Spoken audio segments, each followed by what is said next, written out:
Yeah, that's my announcement. Let me get rid of that.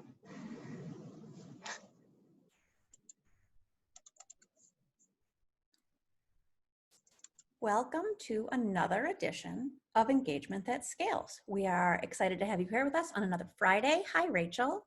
Hi, Shannon. How are you?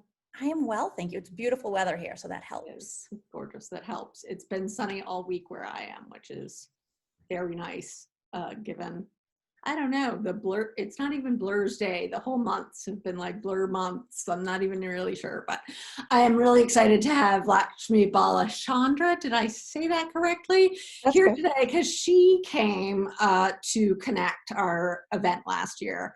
And we invited her in because a lot of community professionals are women, and a lot of us are in the position of pitching community programs to executives. And it's kind of a new business model that doesn't really marry to what executives are used to. So if you don't go in and like act assertively and know what you're talking about, it's really easy to get cut off at the knees. And what Lakshmi has been studying for years is how we talk to get what we want. Is that effective? And like, Lakshmi, tell me what you've been up to, and give everybody a better intro than that, because that was pretty brief.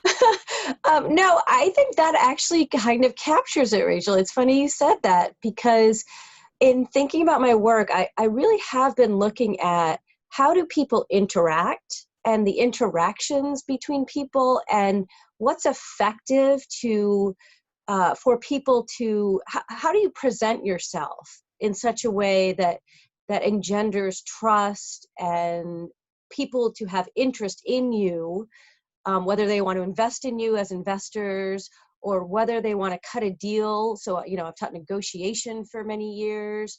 Or, you know, how do you capitalize on challenges that may arise? So I've also studied improvisation, but it's all about interacting and being in the moment, and, you know, how do you move forward, I guess, is the yeah.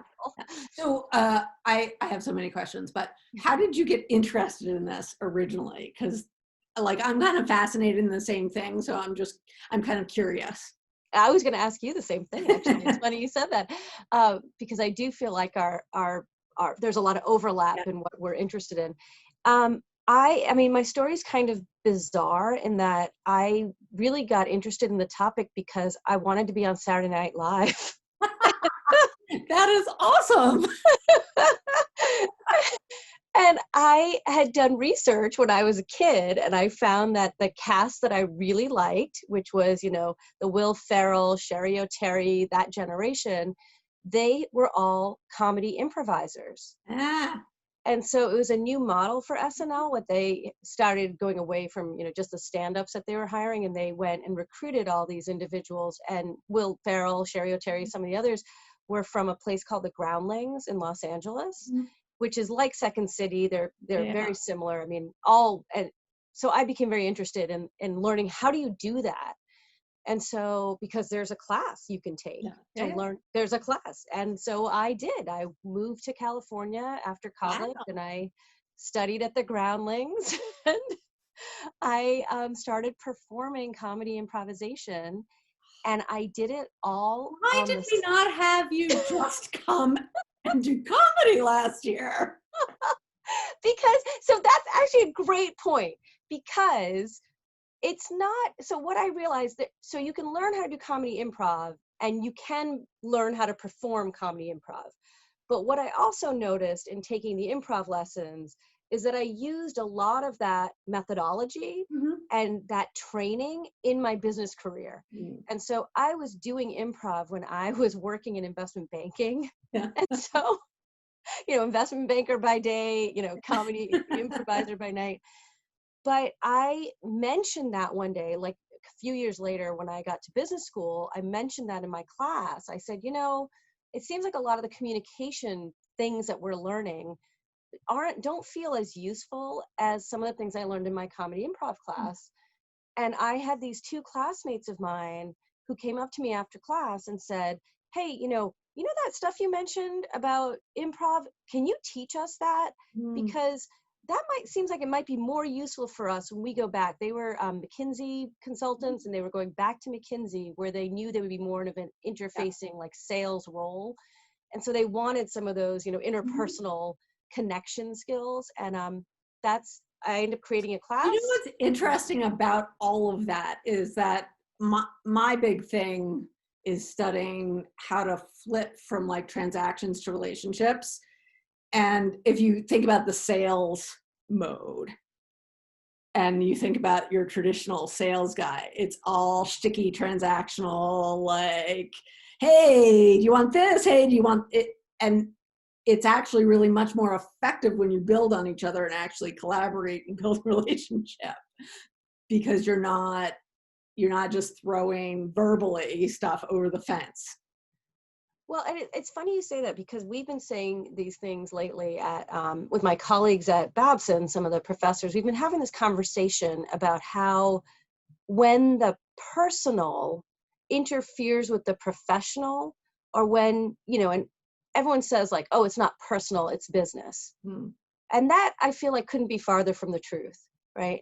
And who gets rewarded, who gets promoted, who gets selected, who gets chosen for positions. And we're seeing that, and that's why this came up with my colleagues, is that, or why certain endeavors get, we just voted on this, motion in the faculty senate, and it was led by an individual who people really liked and who people felt had done all this work.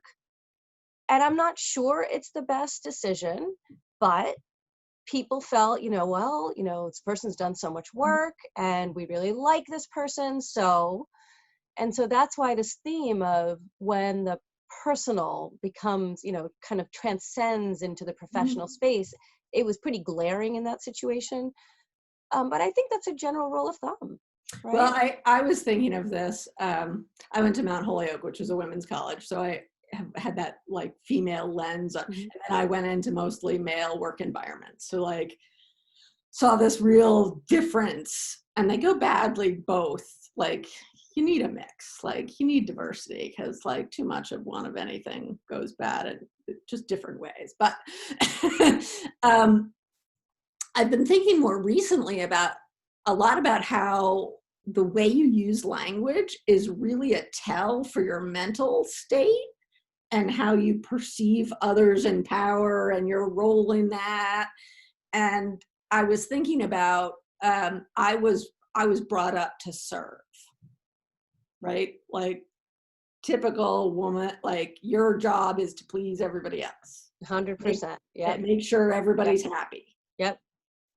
And it took me until probably definitely my 30s, until I realized that not only was that not helping me, it wasn't serving my relationships in the end either, because I was always assuming everything was my fault.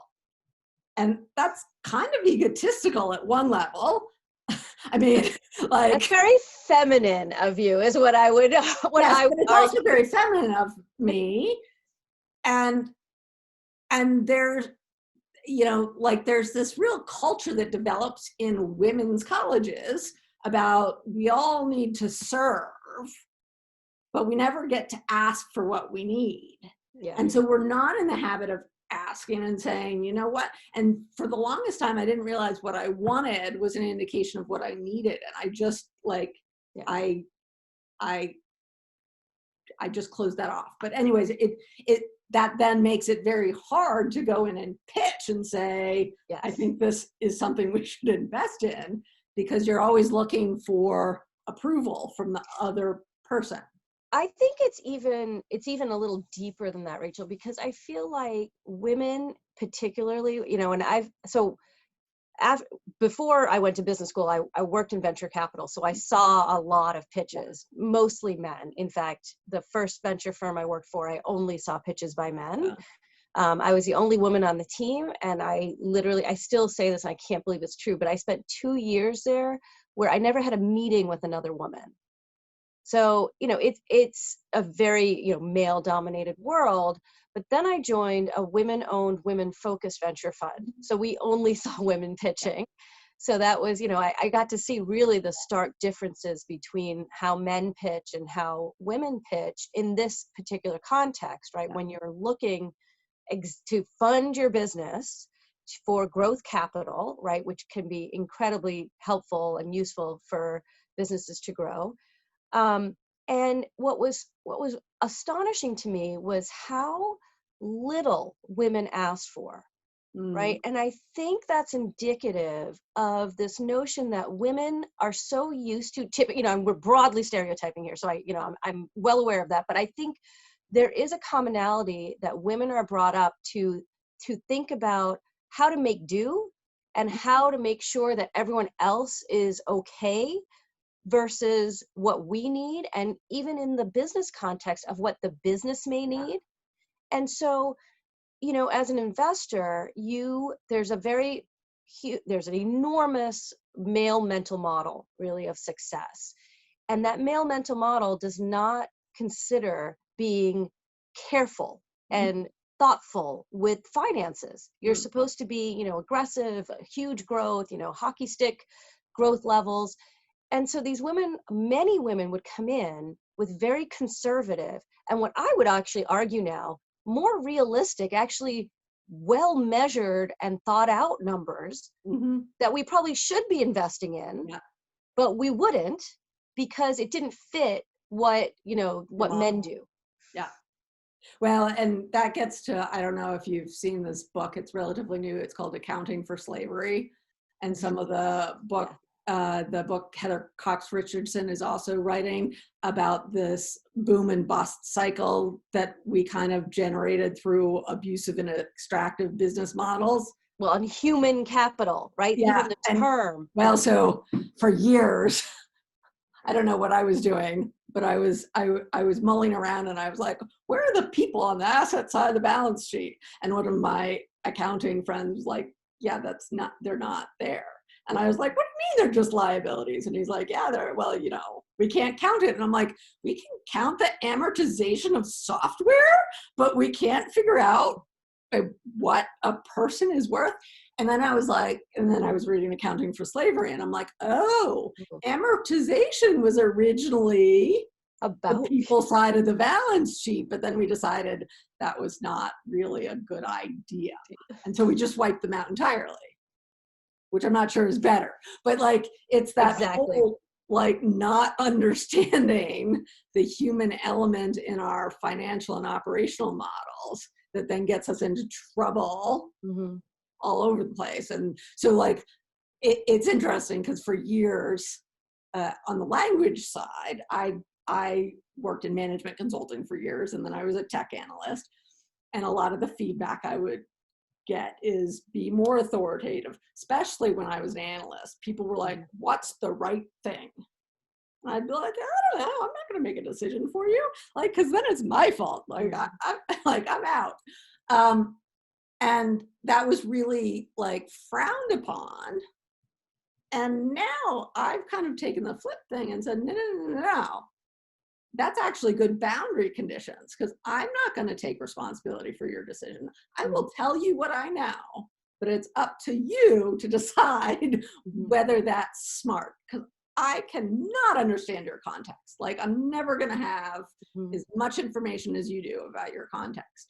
And so it's interesting kind of how I've come full circle on the language thing a little bit. But the big caveat is, what are you trying to do? And it's, well, but I would actually take a counterpoint to that, Rachel, in a few ways, because I also think that that's a very critical skill that you would have to develop in management as a woman. Whereas I think it's much more acceptable for a man to come in and say, their opinion and what should happen. And, that would be viewed as, he's got some knowledge, he's an expert, and you're an expert and you've got knowledge, but it's not perceived the same way. And so women often have to walk this, what we call a tightrope, right, where you can't be too aggressive or assertive or knowledgeable, because then you're threatening and people don't want to hear it. Or other men typically will take credit for it. But what And that does, what that pressure does is actually, if you get through it, you then have phenomenal communication skills, exactly. right? And so like I think that's it's this is kind of totally like an aside, but I think it's related, which is people can't believe that I've really never gotten much abuse on Twitter. Mm-hmm. And I tweet a lot. I'm like, Mm-hmm. and I always wonder if it's how I use language, because I just don't invite. Like I can be assertive about things that are not black and white. Mm-hmm. Mm-hmm. Yep. So and that's a weird idea of like being assertive about things you don't know. I think it's also, that's interesting you say that, because I'm always fascinated, especially by this online dynamic that we're, and now we're experiencing even greater, right, in the pandemic.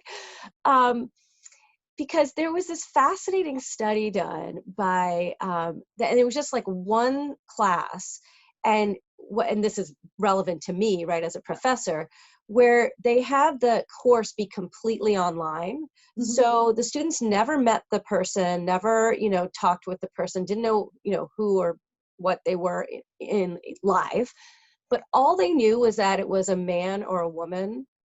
And then they looked at the student ratings and the valuations of the professor's performance at the end of the semester.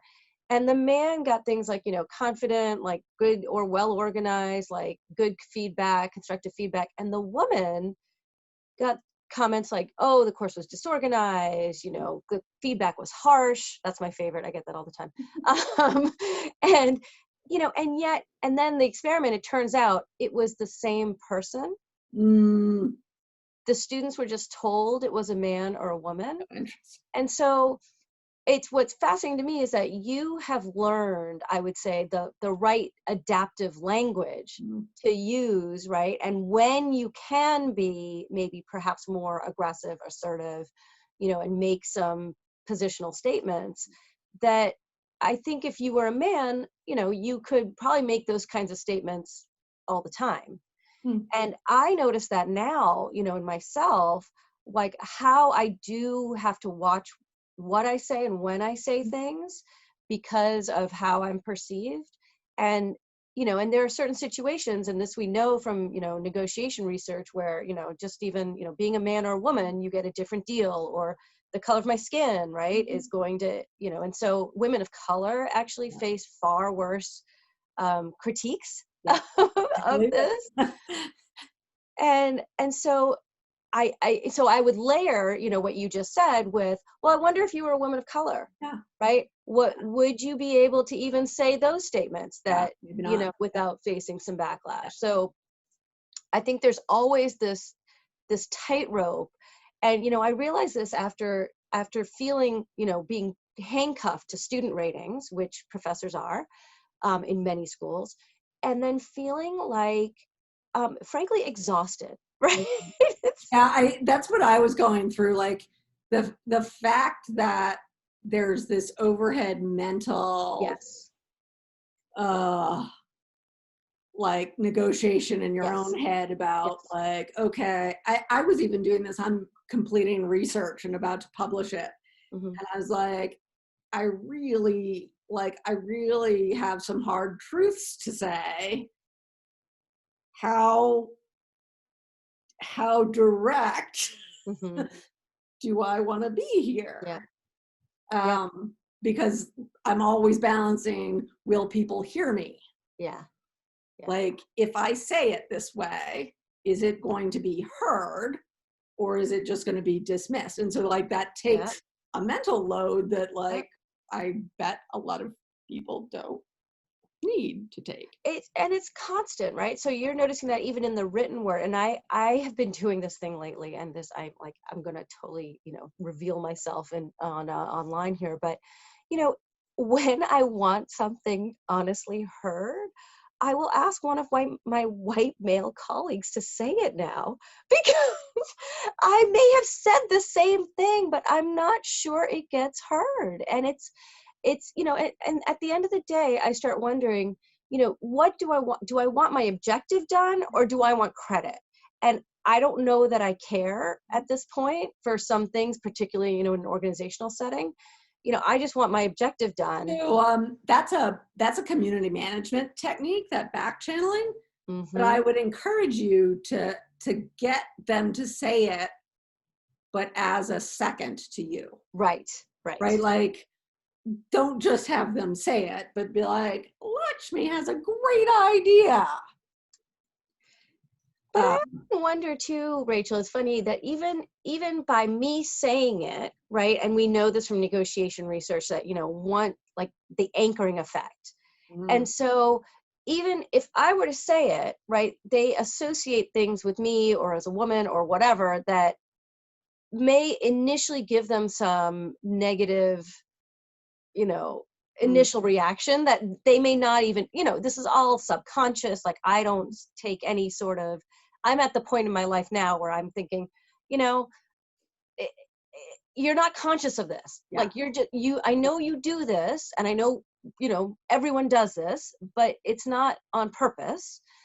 And so, even if they, like, maybe they could say it later, in other words, right? It might just be heard more strongly if it was said by and I think where I've come down on that, which is, I feel like I am not as heard as some other people who have similar profiles, experiences to me, or haven't gotten as far in my career because I wasn't kind of picked off because I was seen as whatever. And one, I started my own company because I was like, because I was the only woman in 2 different executive teams, and you'd go and sit with your venture capitalists who were all, and I had some snarky commentary about that anyways, because I called it peacocking. Like, all these I have too. And I'm like, oh my God, can we just, and they wouldn't actually solve the problem. And I would be like, oh my God, guys, like, and then they'd get upset, but they couldn't express their emotion, and they take it out on somebody else. And you'd be like, guys, you're a hot mess, like, stop, like, but they didn't want to hear me. But so I started my own company, and then, like, I noticed, like, and we get plenty of attention and whatever. So where I've ended up coming down is, you know what? I want to work with people who appreciate me. Yeah. And if you don't appreciate my view, I'm not going to change you. Yeah. And so I'm going to find success where it's valued. Yeah. That is such an important, I feel the same way. I've recently come to that similar attitude myself, and I think that's part of that is I just got tenure last year. So I'm, now I'm in this. Yes. Improv class, by all means. Right? That now I can. And that's precisely it. Like, now I can start thinking about, okay, I did everything I was supposed to do, to kind of clear the hurdle. And now I can start thinking about, who does value me, and where am I going to get value and feel good about the things I do. And, this happens at every institution, but, there are certain people that are more valued or more, considered in part of the in crowd. Yeah. And, if you're not, and to get, what you want, you may have to find a different outlet. And yeah, and I, like, it's funny because and maybe it's just an age thing. You get to an age where you're like, I'm tired of playing somebody else's game that I'm never going to win because it wasn't my game to begin with, and I'm just going to, and that for me, that point came when I wanted to have a family. I was like, I can't succeed in the game that's been set up for me, so I'm going to go make my own game over here and do it this way. And I have sort of come to the conclusion that that's what a lot of women need to do, actually. Yeah. Because the model is just not, it's not very flexible. It's not very healthy. It's not. And so, no, and I would honestly, like, and in reflecting, right, like now I feel like I'm woke about everything when it comes to, this sort of masculine, feminine models. And, I always think about, so when I worked in the first investment banking job I had, the guys would come in at, 7:45 in the morning. And so we were expected to be there at 7:45, before 8 o'clock, and they would not leave until 8 p.m. Yeah. There was no reason to be there that late, literally zero, right? Because there was no work. I mean, we were in California. The markets even closed by 2 p.m., right, in California. So it was insane that we were there so late. And all I kept thinking is, these guys have wives. They all had wives who did not work, who were home to, manage their household, the kids, etc. But it was also this like showing of machismo in some way, that they had to be there and they had to like close out the building in order to show how much they worked. They weren't working. No, I know they weren't working, right? I had finished my work in a few hours. How did you get off so easy? I spent an entire summer working until like 11 p.m. at a management consulting firm. Like, it ruined an entire summer of mine. I'd get pings from managing directors like late in the night being like, go find this for me. And I'd be like, it's... Why? Like, what? How can you possibly be productive is the other side of it. Yeah. As you think Anyways, about. So that's like really interesting where we got to when we started talking about language. But I think it's indicative of, like, to me, the older I've gotten, the more I've realized, like, I have a very finely tuned sense of how people use language. And I can just intuitively kind of be like, that's not going to work for me. Just by the way they approach things, I can kind of tell that I'm like, we're probably not.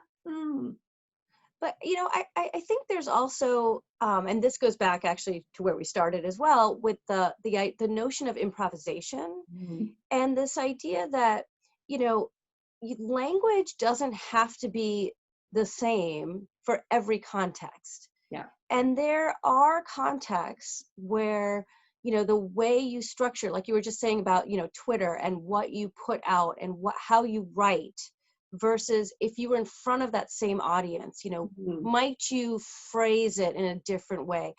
And I think that's critical for people to think about when it comes to language, is that, you have to be mindful of, who are you speaking to?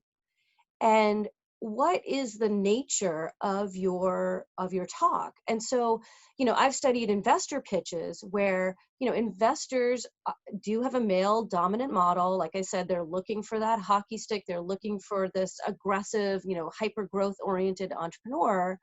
And so if you're coming in and using language that's really cautious or really risk averse, or it's not going to work. If you're raising any specter of doubt in an positive ROI, and I've classified it as masculine versus feminine language. So feminine language does not work because there is a lot of doubt, a lot of uncertainty, a lot of hesitation.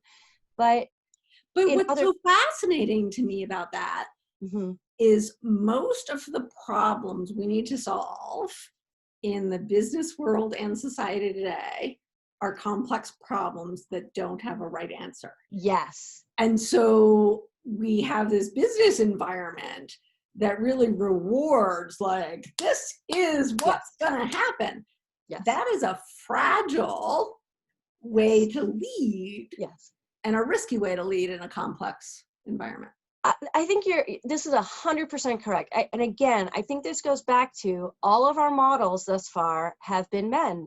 How many Fortune 500 companies are led by women? 3, 4, 5, all of the management techniques, and all the management professors have all been men. Have you listened to Indra Nooyi since she left PepsiCo, I have by the way? not, no. Oh, you should, because I used to work for her husband back at the management consulting firm. He was insane too, but anyway, lovely, but insane. But she's kind of like, yeah, you should check her out, because she's not totally taking the gloves off, but she's kind of peeled back the onion a little bit about how she thinks about leadership and strategy, and it's really fascinating. Anyways, so maybe that's my one last thing. What's one last thing that has caught your attention lately? One last thing has really been this challenge of communication online. And, for me as a professor and having to, do classes online, and now watching my kids trying to do, and I honestly, I feel, I hate it.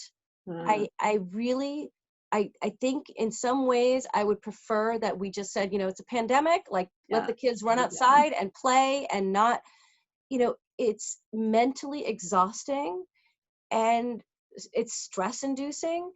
And I feel like they, so I've been really struggling with, how do I balance this online, which is great, and it's wonderful that we have, it's a wonderful tool of communication, but also balancing the non-online.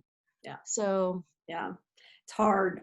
My daughter's school has done a really excellent job, as at least from what I hear from other parents. They do a lot of asynchronous, so it's not like kids can be flexible. They do have some synchronous chats too, but a lot of the lessons and the work is asynchronous, which is really nice.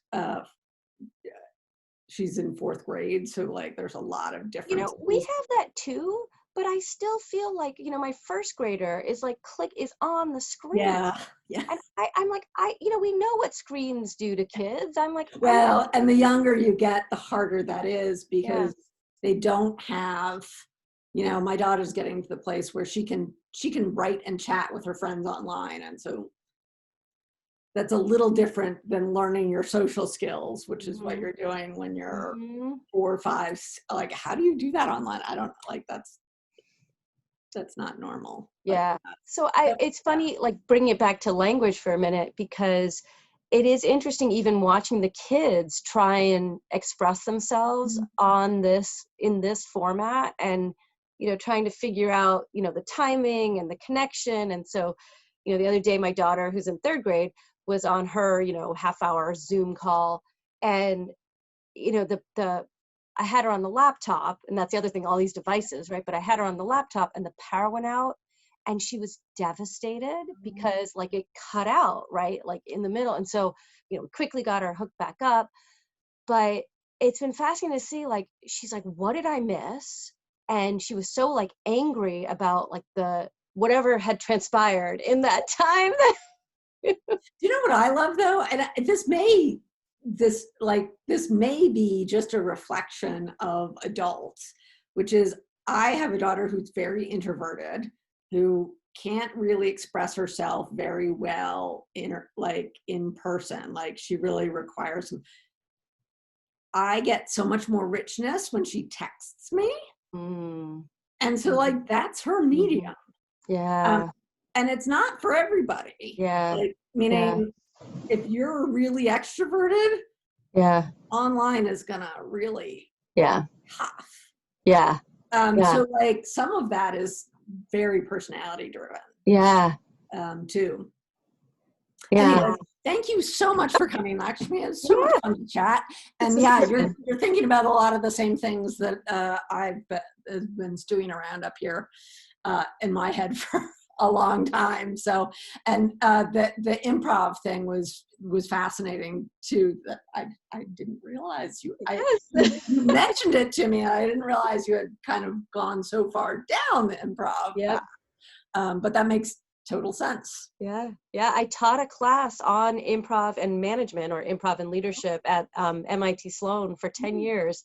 I created the class, and I teach to executives. Like you could be that old. I'm way older than I look. You started when you were 7. It was like you were really a smart lady. You don't see the gray hairs on them. Well, thank you so much and have a great Friday, and try and get the kids off the screens because it's beautiful Exactly. out. Yeah, but it's Take been a care. pleasure. Thank you so much.